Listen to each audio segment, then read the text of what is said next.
Hey Earth signs. Okay, Melville here to give you your reading for the month of September. This is for Taurus, Virgo, and Capricorn. Sun, moon, rising. If you do not know what your moon and your rising is, I hope you know what your sun is. You can go to Cafe Astrology. They do free charts, and then you'll be able to see it's based on your birth time and your location when you were born. All right, which you can find most of the times on your birth certificate. So let's start off with, I did a preliminary spread to get a theme, to catch the theme of what's going on. And there is a need to let go of the past. So I don't know about you, but I encounter I don't want to call it a symptom. The past springs up in my mind. I think about it. There's regrets. There's, I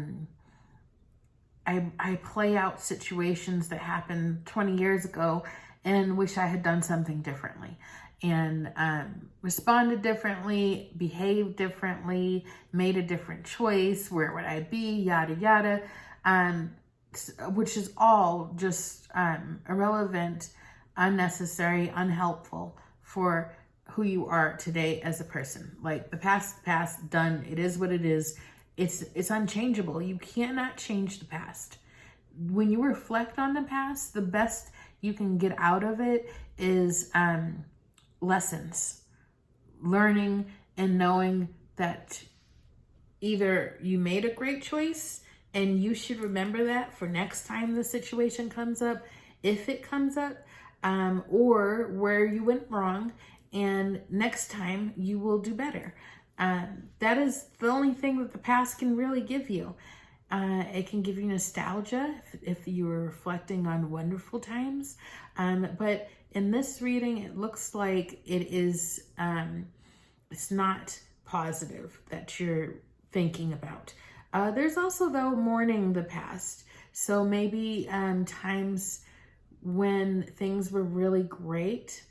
I look off to the left when I'm thinking about the past in readings. So if I'm looking that way, that's why. But like a really good time in life, maybe when things were easier and there wasn't so much to stress about or worry about, and mourning those easier days. And although now as, not necessarily as an adult, because there's probably times when you were an adult where you can reflect on that. This is not necessarily talking about childhood. It's talking more about a carefree time as an adult. And now you have more responsibilities and as things progress for you financially. You know that saying where they say more money, more troubles, more problems. It seems like you can't make enough. There's never enough money.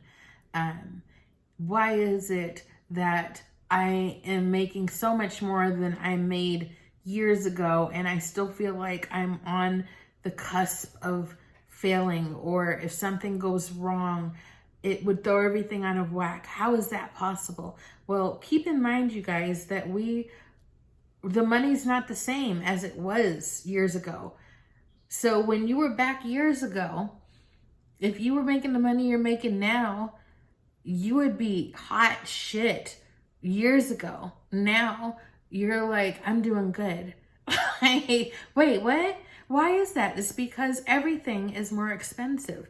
Everything is more expensive. So the cost of living, the cost of food, the cost of gas, the cost of everything, resources, is higher. So that's why it feels like you're only maintaining this balance. It's not you. It's not you. It is the reality that we're in right now.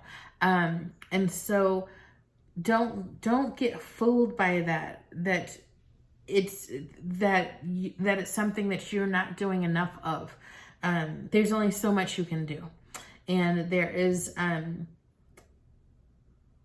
Also, feel like there might have been some conflict between you and someone else, and or it could have been you and other people, could have been a disagreement with a team, or a lawsuit,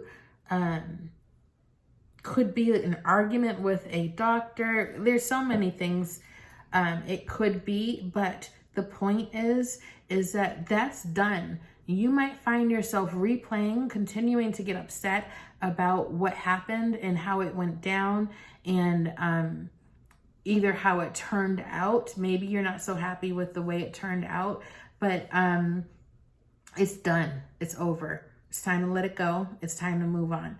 And it's time to look forward to the future. It's really time to either, if you can't stay out of the past and you can't get with the future, focus on your now, right now, this day, this moment.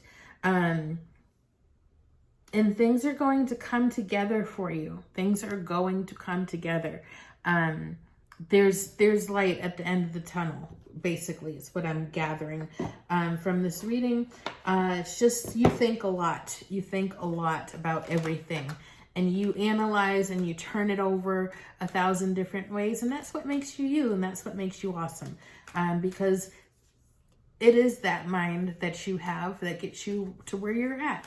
But there's something to be said about giving it a break, giving your mind a break, and actually sitting in your now moment and feeling happy in this moment, and in what is, not what can be and not what was, but what is right now. All right. Here we go. What do we have for Taurus, Virgo, Capricorn for the month of September? Please do like, share, and subscribe. I appreciate any comments that you leave to let me know if this worked for you. If you found that the reading was more aligned, like more on point because of the me dividing it up into the elemental signs. All right. Are we talking? Okay, yes, the cards are talking. All right, like that card. I like that card. That's interesting. All right. Okay, so we're getting real spiritual up in here right now. And oh, she came up for someone else. All right, one more. One more? Okay, there it is. Okay. So I first got this card, the Cosmos, vastness, creativity. Why couldn't I read that backwards? So I want you to pay attention that there's the moon, and we got some crazy moon energy going on right now. There's a comet up in there. It looks, I see a lot of planetary constellation things happening in this card. I also see like Italy. I don't think that's Italy, but it looks like Italy to me. It's a really pretty image. Anyways, so creativity and vastness. This is definitely trying to draw your attention away from the day-to-day droll of finances and work and responsibilities and like it's like it's pulling you, it's calling you. Okay, so there's some kind of creative venture that you can take, that maybe it's not about money, it's just about your joy in creating something and looking at it and smiling and feeling really nice that you did that, you created that. And also, you know, creativity isn't always about painting or drawing. It can also be singing. It can be playing music. It can be writing a poem, writing a song, a story. It could be making something with your hands. It could be a hobby or a craft hobby, something that you enjoy doing, producing something. So that will kind of fill an empty space in your life. And you should really look into what that thing is and welcome it into your space.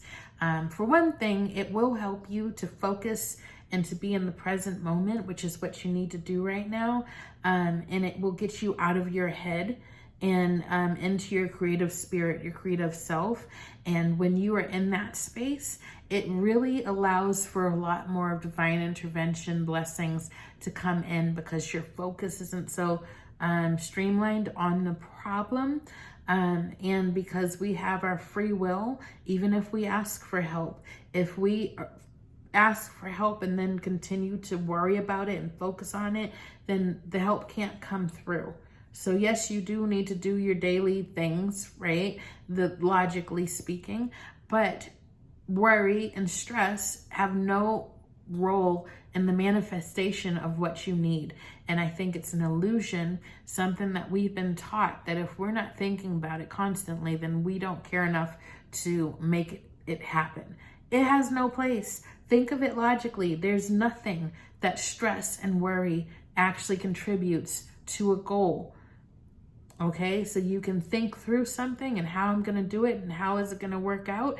That's one thing. But worrying about, I don't know if this is going to work out. What if this happens? What if that happens?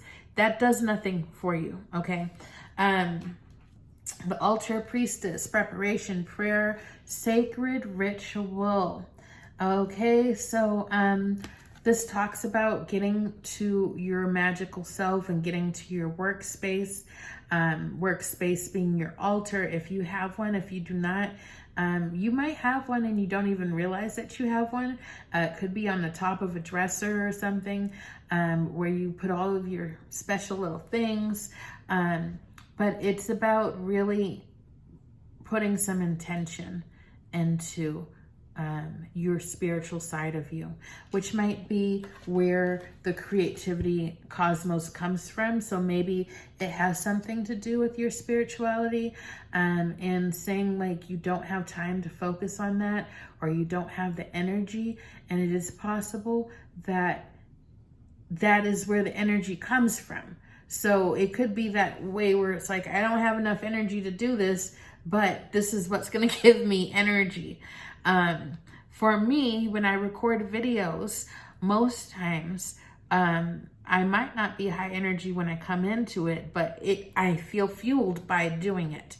And so apply that as you see fit. Definitely see a lot of candles going on in this picture. Yeah, so definitely look into this. And again, we're all different. We're all different. So this can look different for us. This can be a craft. I feel like these two cards are talking together. I feel like they are two cards basically saying they're the part of the same story. So whatever that hobby or craft is, or that artistic thing, is probably connected to your spirituality too. And they work together. And this ritual, this thing that you do, the preparing and everything, is going to help you fill in a space in your life that is just kind of a void right now, because you're so focused on the material. So then there is the Shadow Queen. Shadow Queen came up for somebody else, but I don't recall. I don't want to actually try to recall because I don't want to mess up this message. You guys, it ain't easy doing these readings for a number of different signs back to back to back. I don't know how people do it for 12 each, because they try to bleed into each other, and this is for September, so there are messages that will overlap. So it's definitely an art. It's definitely an art.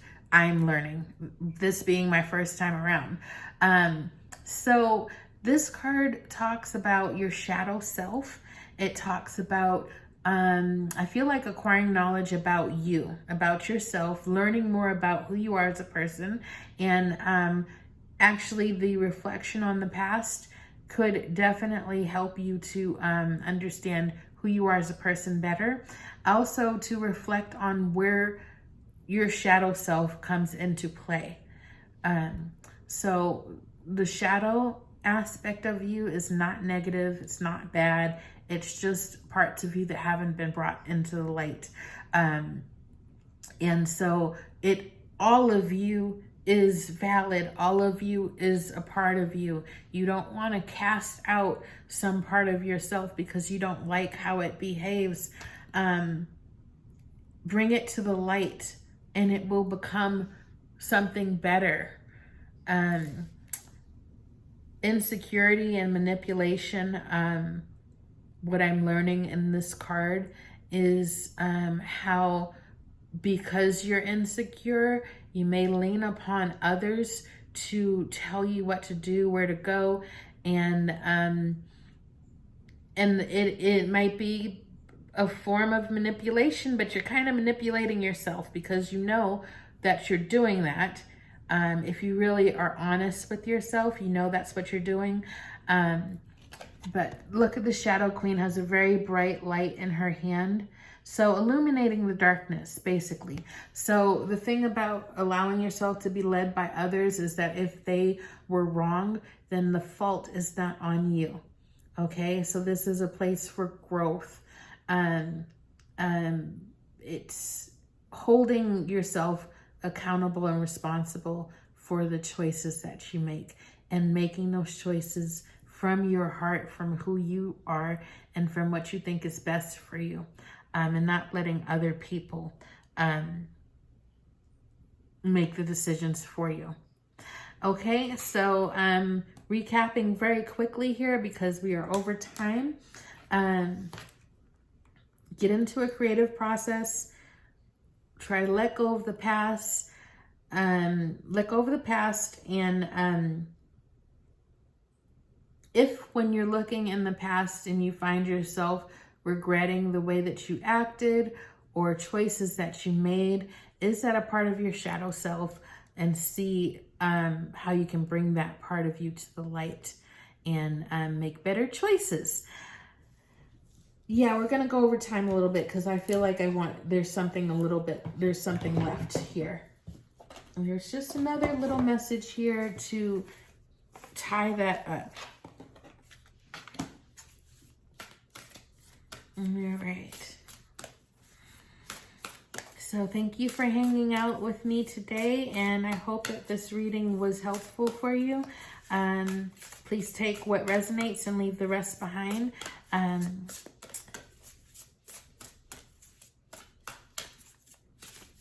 right.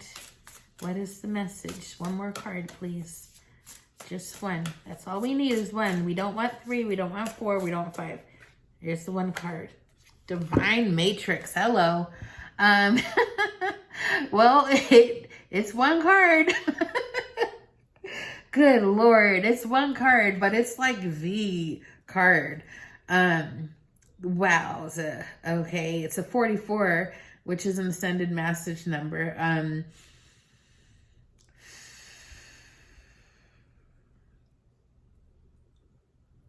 Okay. Stepping into the cosmos, creativity, vastness, the altar priestess, your ritual, your craft. The divine matrix is where things manifest. It's where things come into fruition. It's where all the energies come together and then it's like, wow, and then there's this beautiful creation, right? Oh, I'm gonna love to watch that on a replay. So yes, this is the place that you need to get to. Get out of your head. Get out of your head and into this fantastic energy, this creativity energy, this source of all things energy, and get into your place of power. That's where it's at. Your power is in this divine matrix, this beautiful vortex of energy. And that you can't really fully describe. It's a feeling. It is a feeling, and if you haven't found that, you need to find out where is that and within you. What do you desire to do that can plug you in? Because you need to plug in. Okay. All right. Well, that was good. I'll talk to you later. Bye.